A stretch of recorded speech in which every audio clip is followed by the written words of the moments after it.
بص يا فنان، انا عندي ليك فكره فيلم جديده وشخصيه عمرك ما عملتها قبل كده. بص، انت هتقوم بشخصيه اسمها هارلي، شخصيه قويه جدا وسريعه جدا وكل الناس بتحبها وكل الناس قريبه منها وامك راضيه عنك، واي حد بيخش معاك في خناقه بيتضرب وكل الناس بتحتاجك وكل الناس بتتكلم عليك من ورا ظهرك بشكل مش طبيعي. ده حتى المره الوحيده اللي هتتضرب غدر. غدر والله يا فنان. هتفتح باب الحرزيان بضرب مسدس بس هتاخد حقك، واخده حق صنعه وانت اصلا قايم بدور ميكانيكي وصنعتك فلذتها في دقيقه. كل البنات هتبقى بتحبك وميته عليك، واي بنت هتجري تتعرف عليك كله تمام. بس انا عندي مشكله، حاسس ان انا عمال اكرر نفس الشخصيه، وبعدين دي نفس شخصيه جعفر العمده، مفيش اي تجديد. عندك حق. طب ايه رايك نخلي بدل امك اللي عايشه ابوك اللي عايش وامك ميته، وبدل ما يكون راضي عنك هيبقى غضبان عليك وبعدين يرضى عنك. اتكلنا على الله، الثقه في اللي نجاح. ازيكم يا جماعه، كل سنه وانتم طيبين، عيد سعيد عليكم ان شاء الله على كل اللي حواليكم، واول مراجعه افلام العيد. النهارده هنراجع مع بعض فيلم هارلي، اكتر فيلم الصراحه كنت متحمس اخشه من الافلام اللي كانت موجوده لاكتر من سبب. اولا ان انا كنت عندي فضول كبير اعرف محمد رمضان بعد النجاح الرهيب اللي حققه جعفر العمده، وفي وجهه نظري هو انجح مسلسل في رمضان السنه دي من اللي احنا شفناه على السوشيال ميديا. فبعد المسلسل ناجح زي ده بيبقى صعب دايما الاختيار، فهل فعلا هارلي هو حاجه على المستوى ده ولا مش المستوى ده ولا لا؟ ده اللي هنناقشه مع بعض في الحلقه. وبرده حاجه تانية، ده اول فيلم لمحمد رمضان من 5 سنين للسينما، فاكيد غيبه زي دي هنبقى مستنيين نشوف فيها عوده لمحمد رمضان في السينما كبيره، وخصوصا زي ما قلنا بعد مسلسل زي جعفر العمده. خصوصا يعني انا شفت الفيلم قبل اصلا ما اشوف الحلقه الاخيره من جعفر العمده، فكنت حاطط الاثنين في مقارنه مع بعض قويه شويه. فيلا بينا نتكلم مع بعض في الحلقه. ما تنساش اللايك والشير والسبسكرايب والجرس. انا محمد طارق من افلامكم. فيلم هارلي من بطوله محمد رمضان ومي عمر ومحمود حميده، وبيحكي عن شخصيه محمد او شخصيه هارلي اللي عايشه في حاره شعبيه، بس بعد الشغل الحرام قدر انه يوصل لفلوس كتير جدا ومكانه تعتبر كبيره جدا وسط الناس اللي شغال معاهم. بس بعد وفاه اخوه بيقرر انه يرجع عن كل ده، بس ده بيواجه رفض شديد من الناس اللي شغاله معاهم بقياده محمود حميده. يعني فيلم زي ده تفتكروا ايه اللي هيحصل فيه؟ هي دي المشكله اللي كانت معايا في فيلم زي ده، ان كل حاجه متوقعه. بس قبل ما نخش في موضوع العيوب، لان انا متضايق كتير من فيلم هارلي ده، تعال نتكلم بس عن المميزات اللي هي برضه في وجهه نظري قليله.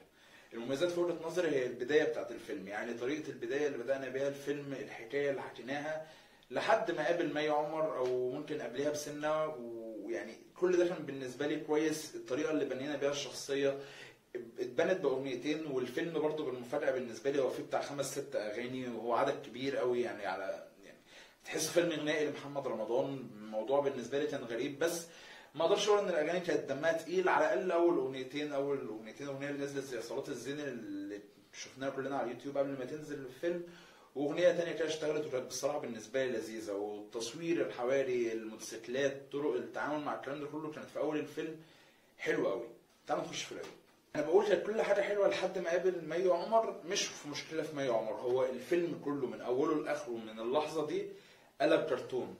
يعني تحس ان الناس اشتغلت على الفيلم ده مثلا لو اشتغلوا عليه 20 يوم فهم اشتغلوا 10 ايام على اول ربع ساعه في الفيلم و10 ايام على طول الفيلم الباقي. يعني مش الجزء الثاني، هو بعد ما عدينا اول فصل في الفيلم، الفصل اللي دخلنا عليه بعد كده لحد اخر الفيلم هو كل حاجه كانت فيه كرتون مش مقنعه. الجرافيكس اللي استخدم في لقطه من اللقطات كان سيء.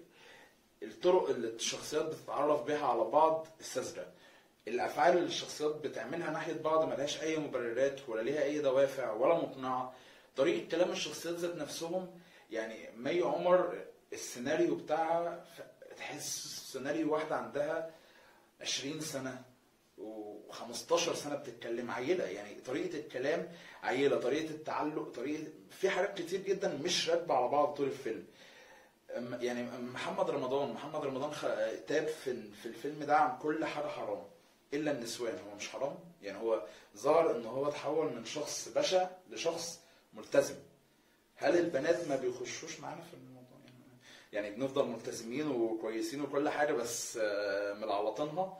وملعلطينها هنا مش بس في موضوع بنات، في موضوع الايحاءات. الفيلم بالمناسبه يعني مش مناسب خالص لاي مشاهده عليه في وجهه نظري، مش لاي مشاهد، ولكن الايحاءات يعني ليها وان واي. حتى يعني في ايحاء ذكي ليه معنيين، باين قوي الكلمه دي بطريقه اللي انت بتقولها بيها، برد فعل اللي بيسمعها، برد فعل الشخصيه اللي معاك، ان الموضوع كله واخد سكه شمال.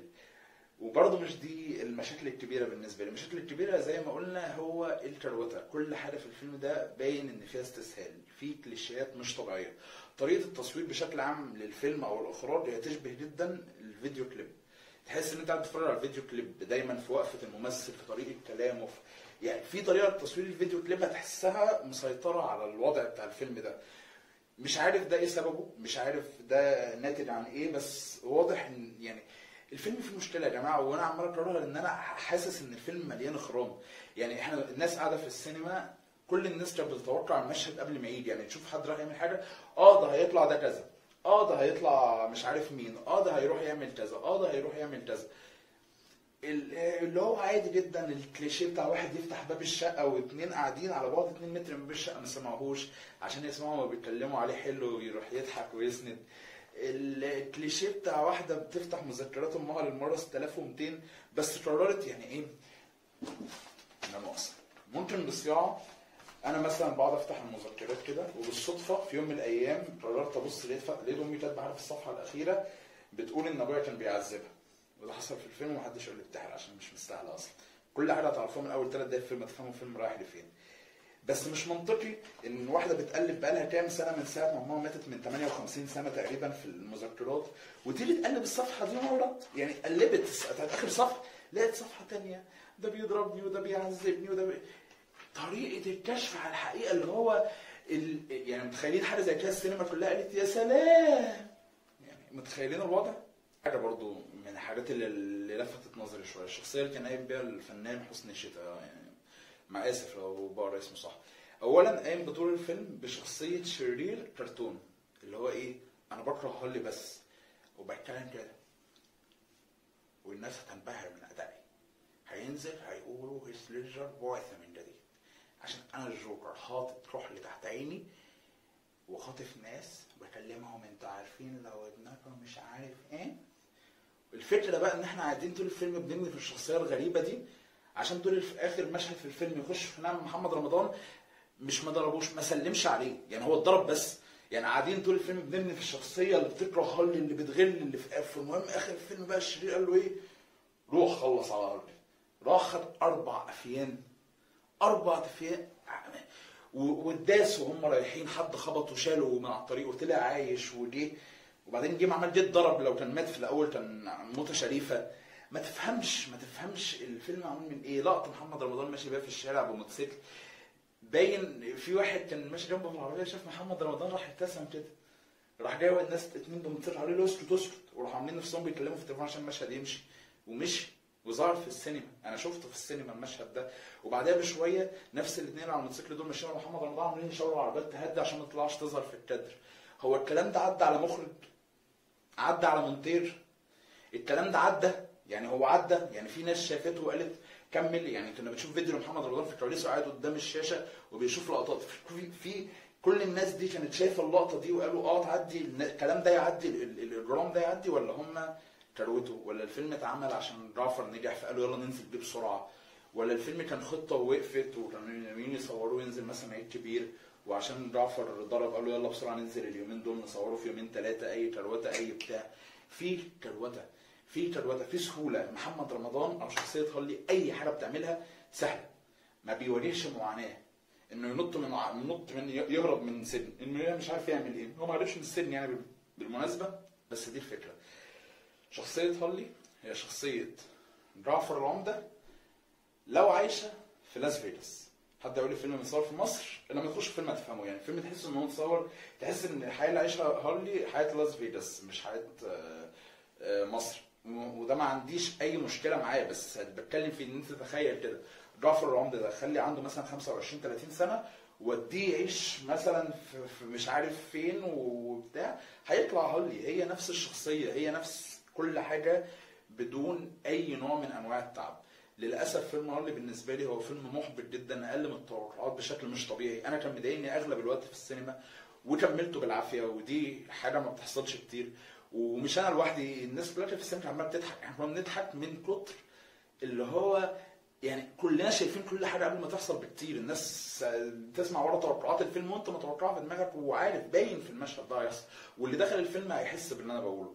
فعارف ان الناس ممكن تفهم ان انا جيت على الفيلم كتير، بس انا شخصيا طلعت في لايفات واتكلمت عن جعفر العمدة حلو، وانا شخصيا بقول ان جعفر العمدة حقق نجاح وعرف يجذب الناس وعرف يعمل حاجات كتير، وكان مهم فيلم هارلي بعد نجاح زي جعفر العمدة انه يبقى حاجه تقيله عشان تكمل على النجاح ده.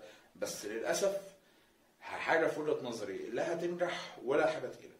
محمد رمضان انا مش ضده، انا يعني انا بحب اتفرج على اعماله، بس هارلي خطوه سيئه بكل المقاييس. لسه قاري خبر حالا قبل ما اصور ان محمد رمضان اتعاقد مع فيلم من تاليف واخراج محمد دياب. ده بالنسبه لي خبر حلو وتجديد، لان محمد دياب مبدع وعندي فضول ان انا اشوف ده. بس لو على حد هارلي فهو فيلم سيء وتقييمي ليه 2/10. ولو شفت الفيلم تقولوا رايكم في الكومنتات، وما تنسوش سبسكرايب وسلام. ما تنسوش يا اخوات لا تشوفوا سبسكرايب. خلاص. لا تشوفوا سبسكرايب.